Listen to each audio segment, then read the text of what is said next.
Hello everyone, welcome back to my YouTube channel. मैं हूं इरशाद और आप देख रहे हैं सुनगर चैनल।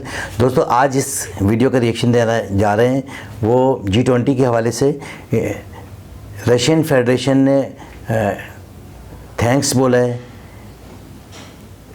कि इंडिया ने जो सपोर्ट किए G20 की मीटिंग में, जो उन्होंने सपोर्ट किया है, उस हवाले से रशिया ने जो है उनको जो थैंक्स बोला है। इसी तरह की एक वीडियो है प्रशांत धवन की। चलते हैं पहले वीडियो की जानिब। दोस्तों, चलते हैं वीडियो की जानिब। वीडियो का टाइटल है Russia thanks India for support at G20 summit. तो G20 समिट में जो बातें हुई हैं वो आपको इस वीडियो में नजर आएंगी और भी बहुत सारी चीज़ें जो आप इस वीडियो में देखेंगे। Welcome you to world affairs. मैं हूं Prashant Dhawan. Now recently Russian Federation ने बढ़ चढ़ के थैंक किया है भारत को सपोर्ट के लिए एट G20 समिट। यहाँ पर आप देख पाओगे रशिया के जो विदेश मंत्री हैं लावरोव, इन्होंने ये कहा है कि भारत में जो G20 समिट हुआ है ये एक माइलस्टोन है, बहुत अच्छा G20 समिट हुआ। और साथ ही साथ ये भी ऐड किया कि इंडिया ने इंश्योर किया कि पूरे G20 समिट की मीटिंग में यूक्रेन का इशू ना हावी हो जाए। और यहाँ पे आप देख पाओगे ये जो पिक्चर है पीएम मोदी और लावरोव की, ये दुनिया भर में काफ़ी वायरल हुई है। मुझे पता नहीं पीएम मोदी यहाँ पर क्या कह रहे हो, मतलब मेरे वाला लैंडर तो लैंड कर गया मून पर, या फिर क्या कहा होगा पता नहीं, मजाक कर रहा हूँ ऑब्वियसली। कुछ और ही दोनों के बीच में बात हुई होगी। मैंने वैसे ये देखा है कि पीएम मोदी की काफ़ी अच्छी केमिस्ट्री है व्लादिमीर पुतिन और इवन रशिया के विदेश मंत्री लावरोव के साथ। और एक सेकंड के लिए ना यहाँ पर मैं आपको बताना चाहता हूँ कि रशिया को कितनी ज़्यादा मुश्किलें फेस करनी पड़ी थी इस G20 समिट में, किस हद तक रशिया को आइसोलेट करने की कोशिश की गई। कुछ एग्जांपल्स आपको दिखाता हूँ एक के बाद एक। पहले तो ना एक वीडियो सामने आई, आप देख के ये वीडियो हैरान होंगे। इंडिया में G20 समिट हो रहा है और जो रशियन जर्नलिस्ट है ना, उन्हें इमैनुअल मैक्रोन जो फ्रांस के प्रेसिडेंट हैं, उनके आसपास मंडराने भी नहीं दिया गया। अब यहाँ पे आप देखोगे कई लोग ये जो वीडियो है ये शेयर कर रहे हैं और इसमें बेसिकली हुआ क्या, यहाँ पे आप देखोगे। Why? You make my photos. Yes, but so why? Same. Why it's impossible come for press conference? I don't know why it's impossible. Yes, but your colleagues say you know why. What is mean? It's not my colleague. Yes, what is mean? But why it's impossible? Say please. So basically यहाँ पर Russia की जो journalist हैं, काफ़ी senior journalist हैं, ये complain कर रही है कि इमैनुअल मैक्रोन जो बोल रहे थे इंडिया में ही, तब फ्रांस की अथॉरिटीज़ ने ऐसा घेराव कर रखा था उनको कि रशियन जर्नलिस्ट को उनके आसपास पहुंचने भी नहीं दिया गया, ताकि एक क्वेश्चन भी फ्रांस की जर्नलिस्ट इमैनुअल मैक्रोन से ना कर दी। और वैसे मैं आपको बता दूं इमैनुअल मैक्रोन का भी ये सब करने का रीज़न है, हाल ही में आप कह लीजिए इमैनुअल मैक्रोन की जो पॉपुलैरिटी है फ्रांस में काफ़ी गिर गई थी। एक रग्बी मैच के दौरान आपने देखा होगा इमैनुअल मैक्रोन जब स्पीच देने के लिए आए तो लोगों ने बहुत ही ज़्यादा उनको बू किया।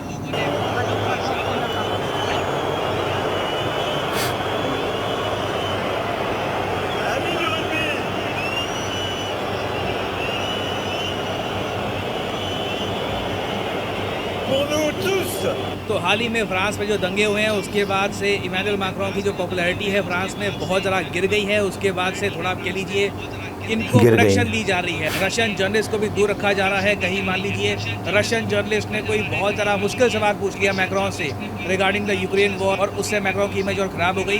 तो इस सब को प्रिवेंट करने के लिए ये सब किया जा रहा है। बट मैं यहाँ पे आपको बस दिखा रहा हूँ कि रशियन जर्नलिस्ट, इनके मिनिस्टर्स के साथ क्या ट्रीटमेंट हो रहा है।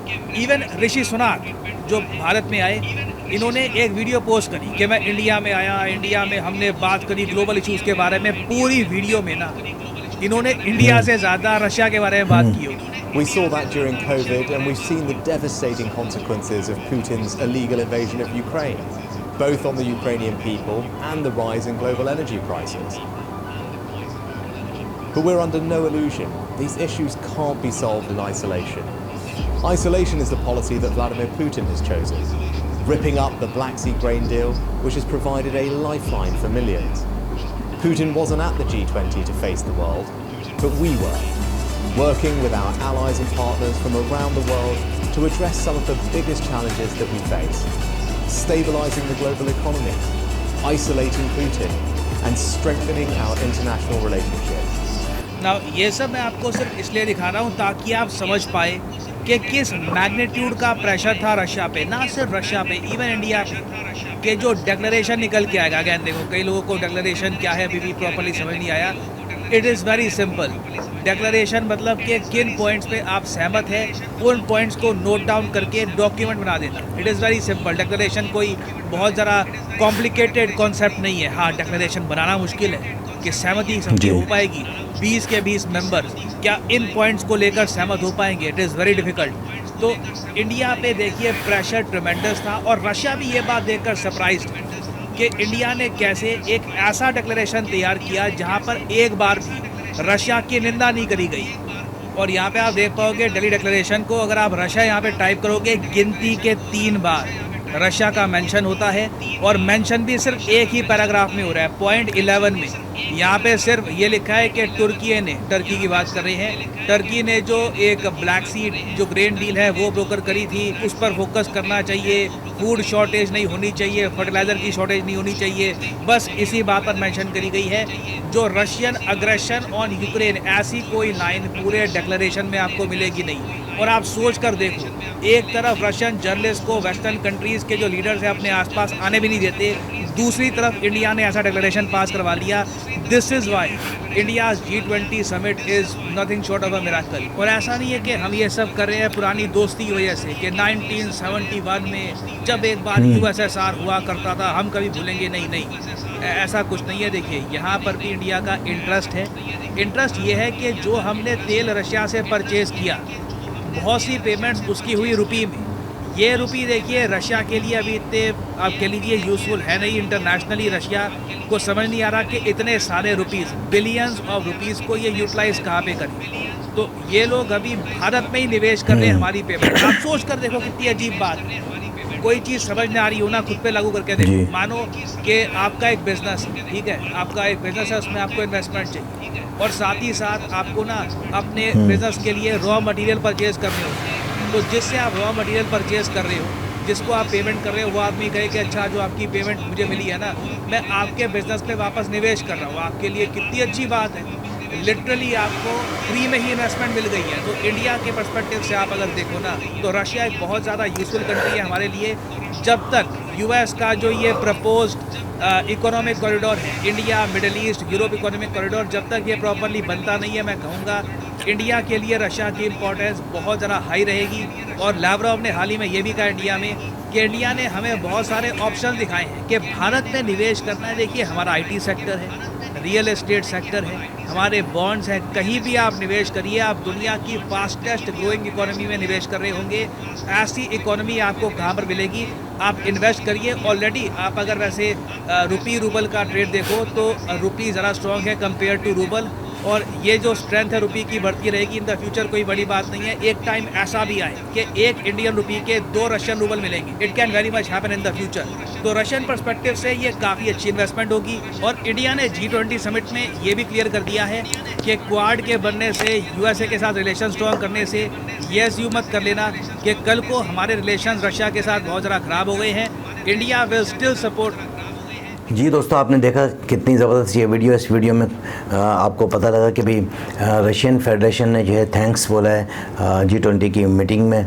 और G20 की जो मीटिंग हुई है उसमें काफ़ी सारी उमूर पर बातचीत हुई। इंडिया ने खुलकर जो है ना उनको ऑफ़र की कि भाई आप जो है ना जिस अंदाज़ में भी हमारे साथ काम करना चाहें कर सकते हैं, और आपकी इकॉनमी में इजाफा होगा। जब इकॉनमी में दो मुल्क के दरमियान कहीं ट्रेड बढ़ती है तो लाजमी कहीं एक्सपोर्ट और कहीं इंपोर्ट किया जाता है, तो उसमें बेनिफिट जो है ना मुल्क के ही होते हैं और रोज़गार के मौके खुलते हैं। अगर वो इन्वेस्ट करते हैं इंडिया में, या इंडिया को जो है इन्वेस्ट करना पड़ जाता है रशिया में, तो दोनों मुल्कों को जो है फ़ायदा होता है। एक तो सबसे बड़ी बात है कि रोज़गार का जो है इजाफा हो जाता है। जो लोग रह रहे होते हैं जिस कंट्री में भी, तो उन लोगों को रोज़गार मिलता है। फिर रशिया जो है, रशिया से इंडिया ने जो है बहुत ज़्यादा तेल जो है ना परचेज़ किया है, जिसकी वजह से आज इंडिया की इकॉनमी में बहुत बड़ा जो है ना उनकी GDP में बड़ा इजाफा हुआ है। इसी तरह रशिया को उन्होंने खुल के कहा है कि भाई हमारी यहाँ IT है, आप उसमें जो है इन्वेस्ट करें, या कोई भी ऐसे जो शोबे जाते हैं जिसमें कि आप इन्वेस्ट करना चाहें कर सकते हैं, उससे आपकी इकॉनमी में इजाफा होगा।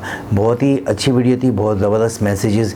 ज़रूरी नहीं है कि जब कभी भी कोई दो कंट्रीज़ के दरमियान कोई बातचीत होती है तो तीसरी कंट्री से मुलाकात ना हो। तो ऐसा भी हुआ होता है कि जैसे कहीं जैसे G20 की मीटिंग में रशिया के जो है प्राइम मिनिस्टर आए हुए हैं, तो वो दूसरी अदर्स कंट्रीज़ के जो मिनिस्टर हैं, प्राइम मिनिस्टर हैं, उनके साथ भी उनकी 1-to-1 जो है मुलाकातें हो रही हैं, और उसमें भी जो है ना वो काफ़ी सारा जो है ना अपना जो है ट्रेड के हवाले से जो बातचीत कर रहे हैं। तो इस G20 की मीटिंग से जो फ़वाइद होंगे इन 20 मुल्कों के दरमियान, तो वो बहुत बड़ा जो है ना चेंज आ जाएगा ग्लोबल में, यानी कि पूरे वर्ल्ड में जो है एक चेंज आ जाता है कि ऐसी कंट्रीज़ हैं जहाँ पर कि इतने ज़्यादा जो है मौक़े नहीं है रोज़गार के। तो इस तरह की मीटिंग्स में जो है जो जिन अमूर पे बातचीत होती है और जिन चीज़ों पर जो है ना साइन होते हैं, जो एग्रीमेंट्स साइन होते हैं, तो उसमें काफ़ी सारा जो है रोज़गार जो है खुलकर सामने आता है, और जो भी कंट्री उसको जो है ना पार्टिसिपेट कर रही होती है तो उसमें उसके मुल्क की जो है फ़ायदा होता है। तो दोस्तों, आपने देखी कितनी ज़बरदस्त ये वीडियो थी, बड़े अच्छे मैसेजेस मिले इस वीडियो के हवाले से। तो इसी तरह की वीडियो आती रहेंगी और आप देखते रहिएगा। जब तक के लिए मुझे इजाज़त, अल्लाह हाफ़िज़।